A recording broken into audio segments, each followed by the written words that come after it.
Hi friends, welcome to book catcher. നമ്മുടെ പുതിയ വീഡിയോയിലേക്ക് ഏവർക്കും സ്വാഗതം. നമ്മുടെ ഇന്നത്തെ വീഡിയോ എന്ന് പറഞ്ഞു കഴിഞ്ഞാൽ ഭാരതീയർ യൂണിവേഴ്സിറ്റിയുടെ ഓൺലൈൻ പ്രോഗ്രാംസിനെ പറ്റിയിട്ടാണ്. നമ്മൾ ഇതുവരെ ഓൺലൈൻ പ്രോഗ്രാംസിനെ പറ്റിയിട്ട് വീഡിയോ ചെയ്തിട്ടില്ല. കാരണം ഇപ്പോൾ ഒരു ബാച്ച് 2 ബാച്ചൊക്കെ എക്സാംസ് ഒക്കെ കഴിഞ്ഞു, വലിയ ഇഷ്യൂസ് ഇല്ല. അത് കാരണം കൊണ്ടാണ് അതും കൂടെ നിങ്ങളുടെ അടുത്ത് ഇൻട്രൊഡ്യൂസ് ചെയ്യാന്ന് വിചാരിച്ചിരിക്കുന്നത്. അപ്പൊ കുട്ടികൾ നേരിടുന്ന ഒരു വലിയ പ്രശ്നം എന്താന്ന് വെച്ച് കഴിഞ്ഞാൽ എങ്ങനെ അഡ്മിഷൻസ് ചെയ്യണം, അല്ലെങ്കിൽ എങ്ങനെ അതിന്റെ ഫോളോ അപ്സ് ചെയ്യണം, അങ്ങനെ ഒരുപാട് പ്രശ്നങ്ങൾ എല്ലാവരും നമ്മളെ കോണ്ടാക്ട് ചെയ്യാറുണ്ട്. ഓൺലൈൻ അഡ്മിഷൻ ഓൾറെഡി ഉള്ള ID എല്ലാ കാര്യങ്ങളുള്ള കുട്ടികൾ വിളിക്കാറുണ്ട്, എങ്ങനെയാണ് അതിന്റെ ഇൻസ്ട്രക്ഷൻസ് കാര്യങ്ങളെന്നൊക്കെ ചോദിക്കാൻ വേണ്ടിയിട്ട്. അപ്പൊ അതിന്റെ കുറച്ച് ഡീറ്റെയിൽ ആയിട്ട് ഇൻഫോർമേഷൻസ് പറയാമെന്ന് വിചാരിച്ചു. നിങ്ങൾ എവിടെയാണ്, അതായത് ഇപ്പൊ നമ്മുടെ വേൾഡിൽ എവിടെ ഇരുന്നിട്ടാണെങ്കിലും എക്സാംസ് എഴുതാനുള്ള ഒരു പോസിബിലിറ്റി ആണ് ഓൺലൈൻ എഡ്യൂക്കേഷൻ നമുക്ക് തരുന്നത്. ഇപ്പൊ ഓൺലൈൻ എഡ്യൂക്കേഷൻ നമുക്ക് കുറെ ഓപ്പർച്യൂണിറ്റീസ് ഉണ്ട്. കാരണം നമുക്ക് ക്ലാസ്സസ് അവർ പ്രൊവൈഡ് ചെയ്യുന്നുണ്ട്. ക്ലാസ്സസ് നമുക്ക് അവര് കറക്റ്റ് നമുക്കൊരു LMS വരുന്നുണ്ട്, നമുക്കൊരു പ്ലാറ്റ്ഫോം ഉണ്ട്. ആ പ്ലാറ്റ്ഫോമിൽ നമ്മൾ ലോഗിൻ ചെയ്യണം. അതിനുശേഷം റെക്കോർഡഡ് ക്ലാസ്സസ് ഒക്കെ ആയിരിക്കും, ലൈവ് ക്ലാസ്സസ് ഒന്നും ഇല്ല അധികം. റെക്കോർഡ് ക്ലാസ്സസ് കേൾക്കണം. പിന്നെ ബുക്സ് ബുക്സ് ആയിട്ടാണ് ഉണ്ടായിരിക്കുക, അല്ലാതെ നമുക്ക് PDFs പ്രിന്റഡ് ബുക്സ് കാര്യമായിട്ട് ഉണ്ടായിരിക്കില്ല. ചില കുട്ടികൾക്ക് കിട്ടിയെന്ന് പറയുന്നുണ്ട്, ബട്ട് കുറെ പേർക്ക് മെജോറിറ്റി കിട്ടാത്ത കുട്ടികളാണ്. അപ്പൊ നമ്മൾ ബുക്സിനെ തന്നെ ആശ്രയിക്കണം. നമുക്ക് ആവശ്യമുള്ളവർക്ക് അത് പുറത്തുനിന്ന് പ്രിന്റ് എടുത്ത് പഠിക്കാവുന്നതാണ്. പിന്നെ ഈ പറഞ്ഞ പോലെ തന്നെ നമുക്ക് എവിടെയും പോയി എക്സാം എഴുതണ്ട, എക്സാം സെന്ററിന്റെ ഒരു പ്രശ്നം വരുന്നില്ല. കാരണം മെയിനായിട്ട് തമിഴ്നാട് പോയിട്ട് എക്സാം എഴുതുന്ന ഒരു സാഹചര്യമാണ് പുറത്തുള്ള എല്ലാ യൂണിവേഴ്സിറ്റികളും. അപ്പൊ അതിപ്പോ ഏത് യൂണിവേഴ്സിറ്റി ആണെങ്കിലും, ഭാരതിദാസനാണെങ്കിലും ഭാരതീയർ ആണെങ്കിലും നമ്മള് കേരളത്തിന് പുറത്ത് പോയി എക്സാം എഴുതണം. ഇനി മുതൽ കേരളത്തിൽ എക്സാം സെന്റർ ഉണ്ടാവില്ല എന്ന് കറക്റ്റ് നോട്ടിഫിക്കേഷൻ ഉണ്ട്.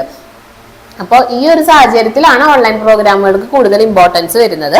അപ്പൊ നമുക്ക് ഇനഫ് ടൈം ഉണ്ട്. ഇനിയിപ്പോ അക്കാഡമിക് പ്രോഗ്രാമിന്റെ ലാസ്റ്റ് ഡേറ്റ് കഴിഞ്ഞു. അതായത് ഈ മാർച്ച് 31 ലാസ്റ്റ് ഡേറ്റ് വന്നിട്ടുണ്ടായിരുന്നത്. അപ്പൊ അത് കഴിഞ്ഞു. പിന്നെ ഇപ്പൊ നെക്സ്റ്റ് ബാച്ചിന് ഇപ്പോ ഓപ്പൺ ആയി വരുന്നുള്ളൂ.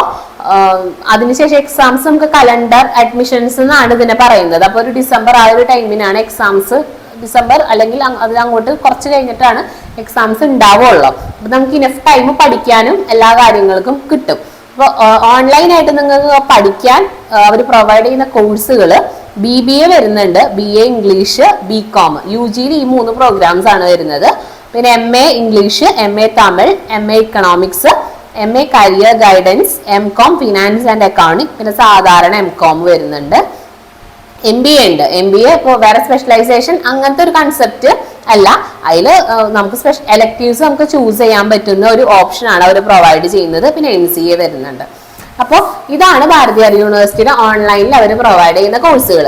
കുട്ടികളെ സംബന്ധിച്ച് നമ്മൾ ഒരിടത്ത് ഫീസ് പറയുമ്പോൾ അയ്യോ ഫീസ് ഇത്ര കൂടുതലാണോ, അങ്ങനെ ഒരു ചോദ്യമാണ് കൂടുതലായിട്ട് വരുന്നത് സത്യം പറഞ്ഞു കഴിഞ്ഞാൽ.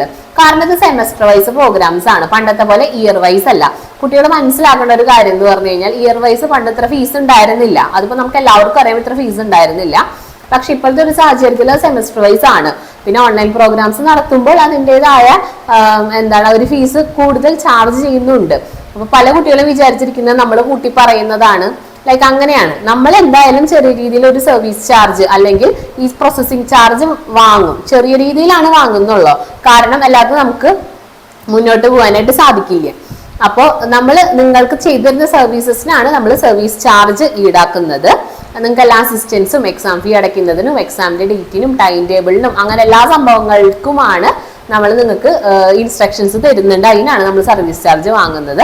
അപ്പോൾ കുറെ കുട്ടികൾ അതിന് ഓക്കെയാണ്, കുഴപ്പമൊന്നുമില്ല. കുറച്ച് പേര് പറയും ഫീസ് ഭയങ്കര കൂടുതലാണ്. ഫീസ് യൂണിവേഴ്സിറ്റി ഡിസൈഡ് ചെയ്യുന്ന ഫീസാണ്, അല്ലാതെ നമ്മളായിട്ട് നമ്മൾ പറയുന്ന ഒരു ഫീസല്ല. യൂണിവേഴ്സിറ്റി എന്തായാലും ഇത്ര ഫസ്റ്റ് സെമസ്റ്ററിന് നല്ല കൂടുതലും അതിനുശേഷം ഫീസ് കുറഞ്ഞു വരുന്ന ഒരു പ്രവണതയാണ് കണ്ടുവരുന്നത്. അപ്പൊ അത്ര ഫീസ് അവർ ചാർജ് ചെയ്യുന്നുണ്ട്.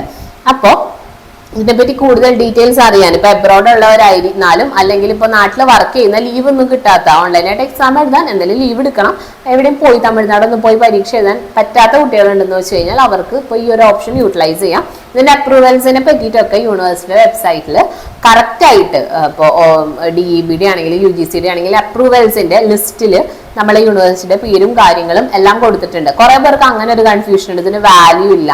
കറക്റ്റ് ഞാൻ പറയും വെബ്സൈറ്റ് നിങ്ങൾ ചെക്ക് ചെയ്തോളൂ. വെബ്സൈറ്റ് നിങ്ങൾക്ക് തന്നെ സ്വന്തമായിട്ട് കയറി ചെക്ക് ചെയ്യാനുള്ള പ്രൊവിഷൻ ഉണ്ട്. അതിൽ ചെക്ക് ചെയ്ത് കഴിഞ്ഞാൽ എന്തൊക്കെ അപ്രൂവൽ ഉണ്ട് യൂണിവേഴ്സിറ്റിക്ക് എന്നുള്ളത് എല്ലാ കാര്യങ്ങളും അറിയാം. പിന്നെ ഭാരതീയർ യൂണിവേഴ്സിറ്റി ഒരു സ്റ്റേറ്റ് യൂണിവേഴ്സിറ്റി ആണ്, അല്ലാതെ പ്രൈവറ്റ് യൂണിവേഴ്സിറ്റിയോ സെൻട്രൽ ഒന്നും അല്ല, സ്റ്റേറ്റ് യൂണിവേഴ്സിറ്റി ആണ്. പിന്നെ നാക്കിന്റെ A++ കിട്ടിയ എൻടൈറ്റിൽഡ് യൂണിവേഴ്സിറ്റി ആണ്. അവർക്ക് അതിൻ്റെതായ പ്രിവിലേജുകളും കാര്യങ്ങളും എല്ലാം ഉണ്ട്. അത് ഒന്നും എത്ര വാല്യൂ ഇല്ല, നിങ്ങൾ എത്ര അടച്ചാക്ഷേപിച്ച് അങ്ങനെ ഇങ്ങനെയെന്ന് പറഞ്ഞു കഴിഞ്ഞാൽ പോലും ഒരു UGC എൻടൈറ്റിൽഡ് യൂണിവേഴ്സിറ്റിക്ക് കിട്ടാവുന്ന എല്ലാ പ്രൊവിഷൻസും നമ്മളുടെ യൂണിവേഴ്സിറ്റിക്ക്, ഭാരതീയർ യൂണിവേഴ്സിറ്റിക്ക് കിട്ടുന്നതായിരിക്കും. അപ്പൊ ഈ വക പറഞ്ഞ കോഴ്സുകൾക്ക് അഡ്മിഷൻ എടുക്കാൻ താല്പര്യമുള്ളവർക്കാന്ന് വെച്ചാൽ നമുക്ക് അഡ്മിഷൻ ചെയ്ത് കൊടുക്കാം. ബാക്കി എല്ലാ അസിസ്റ്റൻസും നമ്മൾ പ്രൊവൈഡ് ചെയ്യും. അപ്പൊ കൂടുതൽ ഡീറ്റെയിൽസ് എല്ലാ കാര്യങ്ങളും അറിയാനായിട്ട് നമ്മളെ ഫോളോ ചെയ്യാൻ നമ്മുടെ കോൺടാക്ട് നമ്പേഴ്സ് താഴെ കൊടുക്കാം, അതിൽ കോൺടാക്ട് ചെയ്താലും മതി. താങ്ക്